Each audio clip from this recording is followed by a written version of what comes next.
لما عمر بن الخطاب أصدر قرار بهدم بيت العباس وإن هو هيعوضه ببيت آخر خير منه في مكان آخر، والسبب كان وقتها توسعة بيت الله الحرام، رد العباس وقال له: لا يا عمر، لن تهدم بيتي. وهنا كان في حرية تعبير عن الرأي، فقال عمر: يا عباس، إنه من أجل بيت الله، يعني بيستعطفه، بيطلب منه يعني بالراحة وبالود.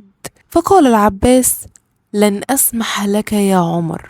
العباس صمم على موقفه، فقال عمر: نلجأ إلى القضاء، يعني في قاضي يحكم ما بيننا. قال عمر: اختر لك قاضيا يحكم بيننا يا عباس. هنا في تواضع من عمر بن الخطاب مع العباس، فقال العباس: اختار القاضي شريح، لأن هو كان بيتميز بسمعة ونزاهة. فقال عمر: وأنا موافق.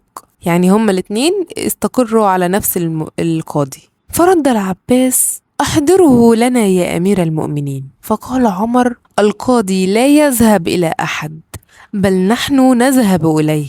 فذهبا إلى القاضي، وعندما تكلم وقال لعمر: يا أمير المؤمنين، رد عمر قائلا: لا تناديني بأمير المؤمنين، لأننا في دار القضاء، ناديني بعمر. فقال القاضي أن أبعاد البيوت عن الحرام هو بيت الله، ولا يحق لك أن تهدم بيت العباس وتعوضه مكانا آخر إلا برضاه. فماذا كان رد عمر؟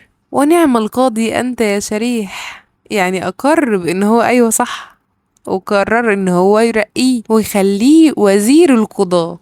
ثم قال العباس لعمر: إني تنازلت ببيتي برضايا يا عمر، من أجل الله، يعني ساب بيته طيب خاطر. وهنا انتهت حلقتنا النهاردة مع بودكاست غسيل أفكار. كان معاكم فاطمة عادل.